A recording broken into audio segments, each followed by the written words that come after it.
व्यवस्था होती है। उन्होंने अभी सबसे अच्छी बात कही कि अभी तक महाराज जी हमारे यहाँ 17-18 साल से मंदिर बना है, 18 साल, तब से हर साल कोई ना कोई प्रवचन करने आता है, लेकिन 18 साल में 18 विद्वान आए, लेकिन उसमें गोल्ड मेडल जो मिला है वो अमित बाबू को मिला है। जय हो। 18 साल में जो प्रभावना नहीं हुई वो इस बार प्रभावना हुई। और समाज जब ये बात बोलती है तो मुझे भी खुशी होती है कि संस्थान ने जो मेहनत की है वो आज सफल हो रही है, बहुत सफल हो। जब समाज ने एक 18 साल को पीछे कर दिया और आज बहुत अच्छा करके आए, बहुत अच्छा संस्कार है। यही होना चाहिए। जो चीज हमें दुनिया ने दी है उसे हमें दुनिया को लौटाना है, यही सबसे बड़ा उपकार होता है। महाराज श्री पूज्य निर्यापक श्रवण मुनि पुंगव सुधा सागर जी महाराज के चरणों में बारंबार पूज्य गुरुदेव ने या गांधीधाम समाज में जो भी प्रभावना हुई है उसका सबसे बड़ा यदि श्रेय जाता है तो निर्यापक श्रवण मुनि पुंगव सुधा सागर जी महाराज। मैं आपको बताऊं, कुछ नहीं था, 10वीं में महाराज जी मोरी 43% बनी थी केवल, ऐसी स्थिति थी पढ़ाई में। लेकिन सांगानेर गए, वो जिनवाणी से जुड़े तो जिनवाणी का प्रभाव ऐसा हुआ, बुद्धि इतनी तेज हुई कि आज शास्त्रों की गाथाएं ऐसे याद हो जाती महाराज जी आपके आशीर्वाद से और संस्थान में दिए हुए ज्ञान से। मैं 2 लोगों ने जीवन में कभी उपकार नहीं भूलूंगा, एक श्रवण संस्कृति संस्थान सांगानेर का और दूसरा निर्यापक श्रवण मुनि पुंगव सुधा सागर जी महाराज जी का और हमारे बैनाड़ा जी शीतल चंद जी का। इन लोगों ने बहुत जीवन में दिया है और मैं सौभाग्यशाली मानता हूं आज गांधीधाम जैन समाज को भी। महाराज जी के पूरे देश में इतनी भक्त समाज है, लेकिन आज गांधीधाम समाज के लिए मैंने महाराज जी का जो स्नेह देखा है वह वास्तव में वो था। गांधीधाम समाज की भक्ति आज पूरे देश को देखनी चाहिए। महाराज जी यहाँ ललितपुर में ललितपुर वालों को देखनी चाहिए। ये 1300 किलोमीटर दूर से चल करके आए हैं। कभी महाराज जी गांधीधाम नहीं गए। आज पूरी समाज, बच्चा बड़ा वो, जो पूरी समाज 1300 किलोमीटर दूर से आई है भावना लेकर के कि कभी जब गुरुदेव गुजरात आएंगे तो गांधीधाम भी जरूर आएंगे। और हम सौभाग्यशाली हैं मध्य प्रदेश, राजस्थान, उत्तर प्रदेश वाले कि हमको ऐसे महान संत निर्यापक श्रवण मुनि पुंगव सुधा सागर जी महाराज का सानिध्य मिलता है। और ये बड़े बड़े सेठ लोग तरस रहे हैं, लेकिन हम सौभाग्यशाली हैं कि हमें सानिध्य ऐसे गुरुदेव का मिल रहा है। मैं तो कहूंगा कि गुरुजी, हम सांगानेर के जितने भी लोगों, मैं हूं चाहे पूरा जीवन भी आपके लिए संस्थान की समर्पित कर दें तो वो उपकारों को नहीं चुका पाते जो संस्थान ने और आपने हमारे ऊपर किया है।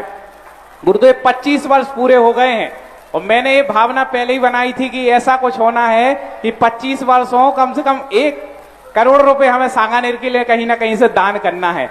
तो सूरत और यहाँ का सब करके आपके आशीर्वाद से दोनों जगह जाना हुआ और जो भी प्रभावना हुई, गुरुदेव ये कहेंगे बस कि जिनवाणी से हम लोग जितने भी सांगानेर के लोग जुड़े तो कैसे में पूर्व भाव का भी कुछ ज्ञान का निमित्त होगा और आगे के भवों में क्या फल मिलेगा जिनवाणी की सेवा का। नमोस्तु। कभी भी कोई सदुपलब्धि होती है तो उसमें पूर्व भाव का निमित्त तो होते ही। हम भावना कर सकते हैं लेकिन प्राप्त करना बहुत कठिन होता है। हर व्यक्ति भावना करता है कि मैं ऐसा करूं, लेकिन प्राप्त नहीं कर पाता क्योंकि उसकी पूंजी नहीं होती। कौन व्यक्ति अमीर नहीं बनना चाहता, कौन व्यापार बड़ा नहीं करना चाहता, लेकिन पूंजी न होने से मन को मार के रह जाता है।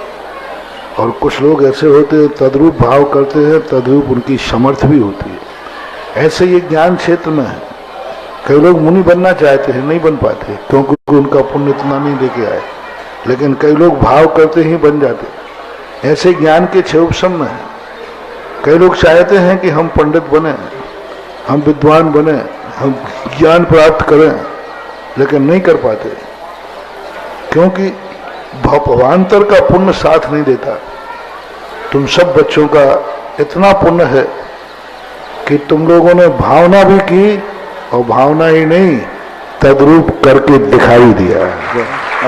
वर्तमान का पुरुषार्थ नहीं, इष्ट मान लीजिए आपने पढ़ने का भाव किया, ये तो आपका खुद का है, लेकिन सांगानेर संस्थान मिलना ये आपका पुरुषार्थ नहीं है, आपके अतीत भाव का पुण्य है। पूज्यवर ज्ञान सागर महाराज ने लिखा है प्रवचन सार की हिंदी टीका में कि जो भी सामग्री, हम मंदिर जाने का भाव कर सकते हैं, लेकिन मंदिर के दरवाजे, मंदिर हमें पुण्य से ही मिलेगा, भावना हमारी है, ये कोई संदेह नहीं, लेकिन मंदिर की उपलब्धि हमें होगी पुण्य से। मंदिर में हम भावना कर सकते हैं, लेकिन मंदिर तक हम पहुंचेंगे किससे? पुण्य होगा तो पहुंच पाएंगे, और पुण्य नहीं होगा तो कोई 1000 विघ्न आ जाएंगे, 1000 बाधाएं आ जाएंगी। भावना बराबर है, तो भावना हमारी निजी होती है, लेकिन भावना का जो सफलता होती है वह नियम से कोई पुण्य होता है। पूर्व भाव में तुम लोगों का अधूरा ज्ञान कभी रह गया होगा और भावना की होगी कि हे भगवान, कभी अगले भाव में जन्म लूं तो मैं जिनवाणी का ज्ञान प्राप्त करूं। वो पुण्य आगे आ जाता है, समय आता है, और ये निमित्त मिल जाते हैं कि ऐसी स्थितियां बन जाती हैं, ऐसा माना। नमोस्तुते। इतनी प्रभावना आपके गांधी धाम में की है, हम ललितपुर वाले भी देखें कि किस प्रकार हृदय से आप उनका सम्मान कर रहे हैं, और गांधी धाम वालों का भी, सभी का, हमारे पंचायत समिति के, निर्माण समिति के, बर्नी कॉलेज समिति के, नेत्र चिकित्सालय समिति के जो भी यहाँ पदाधिकारी हों, अध्यक्ष मंत्री आए और माल्यार्पण और शाल पहना करके, पगड़ी लगा करके उनका भी सम्मान करें। हेलो हेलो, नमोस्तु महाराज, नमोस्तु महाराज। मैं आपसे ये बोलना चाह रहा हूँ कि श्रवण संस्कृति संस्थान 96-97 में कुछ भी नहीं थी, आपने उसको एक इतना बड़ा वृक्ष बना दिया कि आज वहाँ से बड़े बड़े शास्त्री पूरे इंडिया में जैन धर्म के प्रचार में लगे हुए हैं। आज मुझे मालूम है कि पर्यूषण पर्व में करीब 500 शास्त्री इंडिया में सब जगह धर्म के प्रचार के लिए निकले हुए थे, और जगह जगह से मेरे पास मैसेज आ रहे थे कि ऐसे शास्त्री हमको बड़े भाग्य से मिले हैं। और मैं बोल